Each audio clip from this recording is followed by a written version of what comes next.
युद्ध हुआ कौरव पांडवों में महाभारत, और महाभारत युद्ध में अर्जुन का पुत्र अभिमन्यु कुरुक्षेत्र में मारा गया।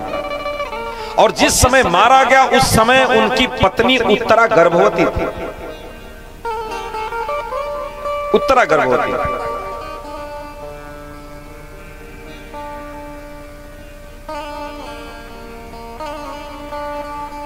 उत्तरा के गर्भ में 8 महीने का बच्चा महाराज परीक्षित।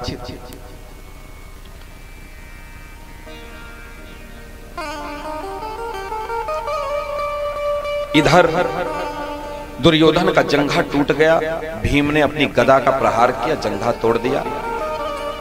उसी समय अश्वत्थामा दुर्योधन के पास आकर के और कहता है कि मित्र, अगर तुम सेनापति हमको बनाए होते तो जो ये स्थिति आज की है ना, वो स्थिति ना रहती। आपने जिसको सेनापति बनाया वो तुम्हारा सेनापति था ही नहीं।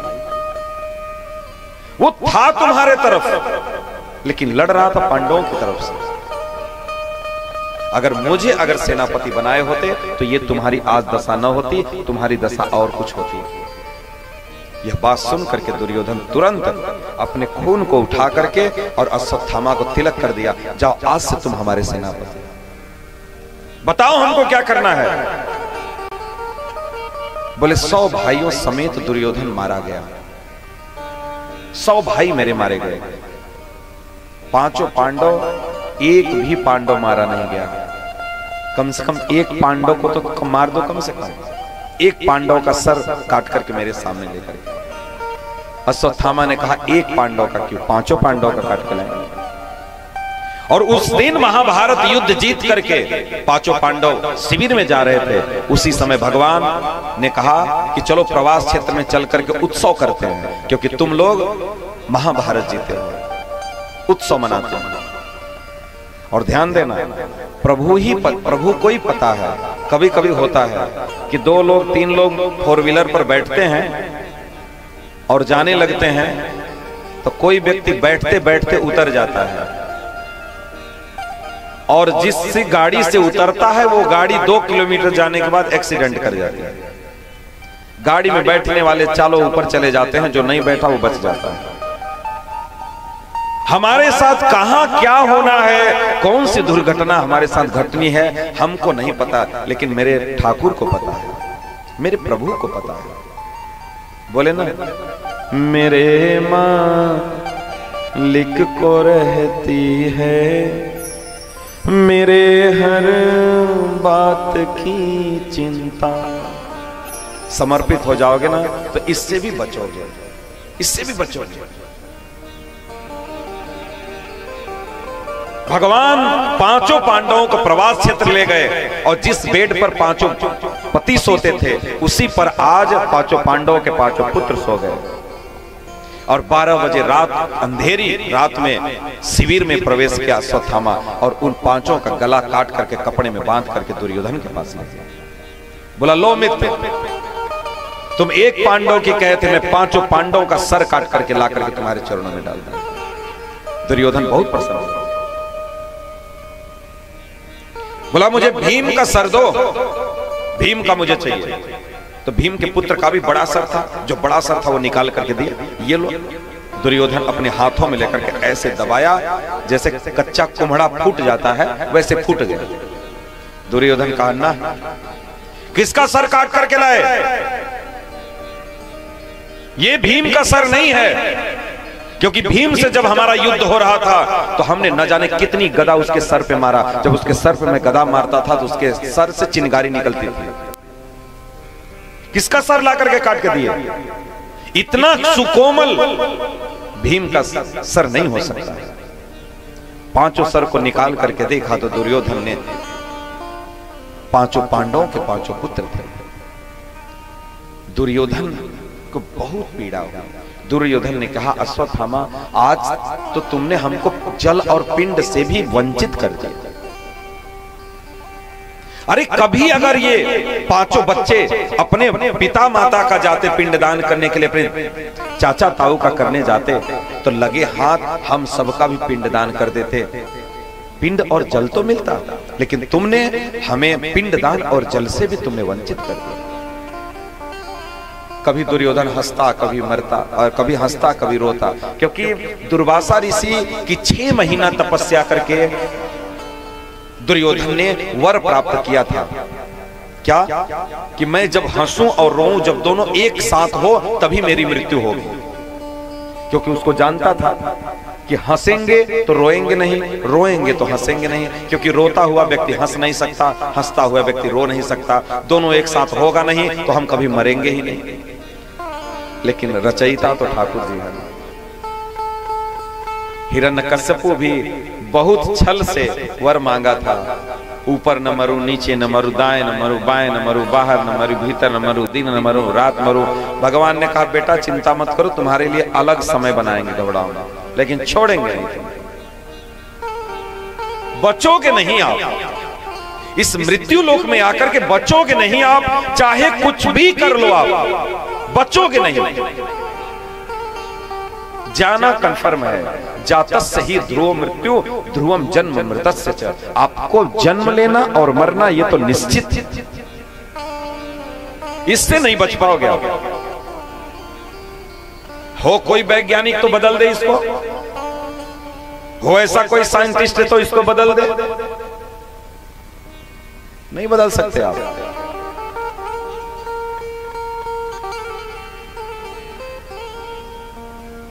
इसलिए कुछ नहीं कर सकते, ये जान लेना। एक बात मैं आपको विश्वास से कहता हूं, आप लोग कहते हैं ना कि जो चाहोगे वो कर लोगे, कुछ नहीं कर पाओगे। हम तो कह रहे हैं हम प्रधानमंत्री बनना चाहते, कोई है यहां जो बैठ के हमें बना दे? किसी घोष सामर्थ, हम पूरी मेहनत भी करेंगे, बना दे कोई हमको? यहां बैठने वाला कौन व्यक्ति नहीं अधिकारी बनना चाहता है? कौन व्यक्ति नहीं चाहता कि हम प्रधानमंत्री राष्ट्रपति बन जाए? तो बन जाओ, करो ना मेहनत। कुछ नहीं कर सकते, जो बोए हो वही काटोगे, जो लेके आए हो वही खाओगे, जितना लेकर के आओ उतना ही पाओगे, उससे एक रत्ती ज्यादा नहीं पाओगे। पा जाना तो हमारा नंबर है, आप हमको बता देना कि जो हम चाहे थे पा गए। नहीं पा सकते आप। हाँ, हम जो लेकर के आए हैं उसके लिए हमारे द्वारा परिश्रम कराया जाता है, हमारे द्वारा परिश्रम कराया जाता है। ये जानना, अगर हमको कुछ बनना है तो वो मार्ग प्रारंभ से ही वो हमारे अंदर वो वृत्ति होगी, वो गुण होगा। जैसे मैं बाल्यावस्था से, स्कूल से कॉलेज तक मैं जहां भी रहा, कभी मैं कमरे से बाहर घूमने नहीं गया, ये मेरी प्रवृत्ति ही नहीं रही। ये गुण बाल्यावस्था से, जन्म से ही मेरे अंदर डेवलप थे कि मैं बिना काम का मैं घूमने कमरे से बाहर निकलूंगा ही नहीं। और आज भी कोई मुझे रोड पर नहीं देख सकता कि मैं बिना काम का कमरे से बाहर घूम रहा हूं, या कमरे के बाहर कहीं दुकान पे बैठा हूं, कहीं अखबार पढ़ रहा हूं, कहीं किसी ना। अगर आप वृंदावन में भी अगर आप हमको मिलोगे, या तो परिक्रमा करते हुए पाओगे, या तो कहीं दर्शन करते हुए, बाकी आप ऐसे नहीं पाओगे। तो ये जानना, जो आप लेकर के आए हो भाग्य में, उसी अनुसार आपकी प्रकृति, उसी अनुसार आपका गुण, उसी अनुसार आपको सब कुछ पहले से मिला है। एक 21 साल का लड़का सिविल क्वालिफाई कर लेता है, प्रयागराज में जाकर के देखो 45 साल के बुढ़वा बिना शादी किए तैयारी कर रहे हैं, क्या बनेंगे? डीएम। अरे गधा, डीएम बन के ही क्या करोगे? अभी तो तुम डीएम बन के 45 साल में कौन तुमसे शादी करेगा? 45 साल के हो गए तो तुम डीएम ही बन जाओगे, तो क्या मिला तुमको? बताओ तो। एक तो जीवन खो दिया अपना ना, कौन लड़की तुमसे शादी करेगी? तुम 45 साल के हो गए तो जो आपके भाग्य में है वो होगा ही होगा। कोई 21 साल का लड़का बन जाता है, कहते हैं बहुत पढ़ाई किया ना, कुर्सी मेज की पढ़ाई तो केवल उसने 2-3 साल ही करी, वो डीएम पहले से बन करके ही जन्म लिया था। जानना, यहां कोई नहीं जन्म ले, यहां कोई नहीं बनता, लोग बना बनाया पहले से ही आते हैं। जैसे कोई नौकरी का फॉर्म निकलता है फिलअप करने के लिए, तो क्या 10 कॉलम अगर उसमें है तो क्या 11 कॉलम हम कर सकते हैं क्या? अगर 10 कॉलम हम उसमें दिया गया है तो 1 कॉलम हम बढ़ा करके अपना एक्स्ट्रा कुछ भर सकते हैं क्या? नहीं, जितना फॉर्म आया है फिलअप आपको उतना ही करना पड़ेगा। इसलिए आपका फॉर्म ऊपर से भर करके आया है, यहां केवल आप फिलअप करोगे उसको और कुछ नहीं कर सकते, कुछ नहीं कर सकते। इसलिए कुछ मत सोचो, कुछ मत विचारो। नीति शास्त्र कहती है आयु कर्म च वित्तम च विद्यानि धनमेव च पंचेतान्य सृजन्ते गर्भस्थस्यैव देहिना। बच्चा माँ के गर्भ में आता है, उसको 5 चीज ऑलरेडी मिली रहती है माँ के गर्भ में। क्या क्या? ध्यान से सुनना। इसको सुन करके न जाने कितनों के दिमाग का डिप्रेशन और टेंशन दूर हो जाएगा, आप अपने जीवन में प्रसन्न हो जाओगे। जब हम माँ के गर्भ में आए थे ना, आयु हमको मिल गई थी, कितना साल हमको जिंदा रहना है, क्या कर्म हमको करना है, डॉक्टर बनना है, इंजीनियर बनना है, टीचर बनना है, साइंटिस्ट बनना है, कथाकार बनना है, नौकर बनना है, क्या बनना है पता है। कर्म, क्या कर्म करोगे ये फिक्स है। आयु कर्म अपने पूरे होल लाइफ में आप 1 करोड़ 2 करोड़ 10 करोड़ 50 करोड़ 100 करोड़ कितना आप पैसा कमाओगे वो फिक्स है। 1 रुपए आप ज्यादा नहीं कमा सकते और 1 रुपए कम भी नहीं कमा सकते, कम भी नहीं होगा। अगर 10 करोड़ है होल लाइफ में तो 10 करोड़ का कोटा आपका पूरा होगा ही होगा। कहीं ना कहीं से कोई ना कोई ऐसा रास्ता बनेगा, कोई ना कोई ऐसा मार्ग खुलेगा जो 10 करोड़ तक जाएगा, खुल जाएगा। आयु कर्म वित्त, विद्या आपको कितनी स्टडी करना है, कितनी पढ़ाई करना है,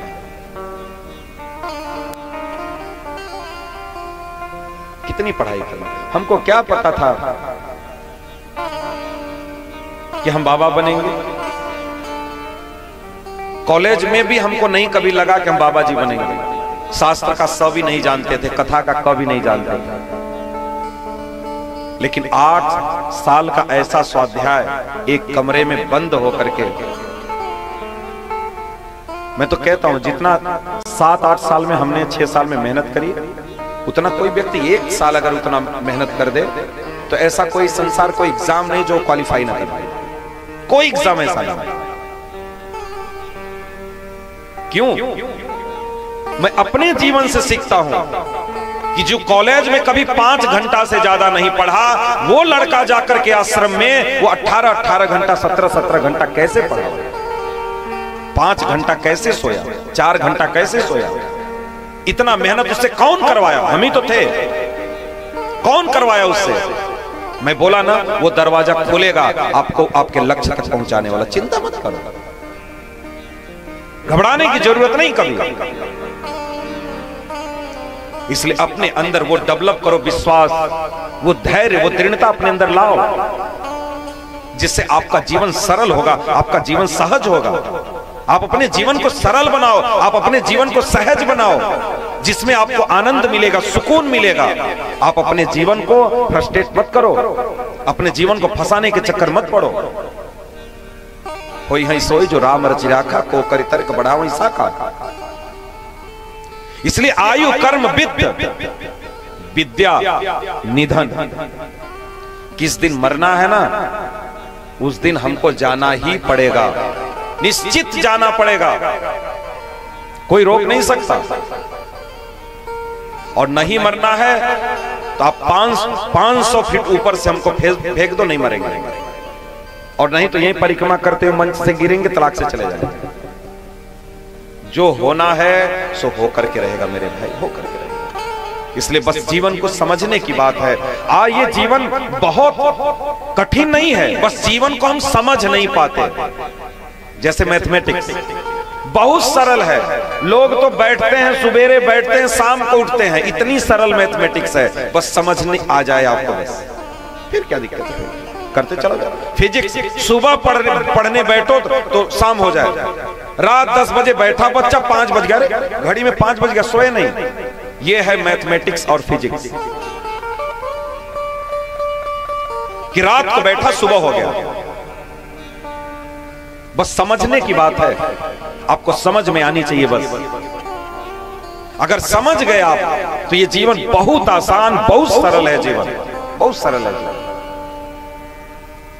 इसलिए इस जीवन को समझ करके जियो, समझ करके जियो। दिमाग लगा के जियोगे कोई लाभ मिलेगा नहीं, कोई लाभ नहीं। इसलिए चीजें बहुत आसान है, चीजें बहुत कठिन है, दोनों चीजें। जीवन को समझ गए, प्रकृति के सर्किल को आप समझ गए, जीवन को सर्किल को आप समझ गए तो आपका जीवन बहुत आसान है, बहुत आसान है। और अगर इस सर्किल को नहीं समझ पाए तो ये जीवन बहुत कठिन है। कहते ना, एक तो बहुत पुराना गीत है, क्या?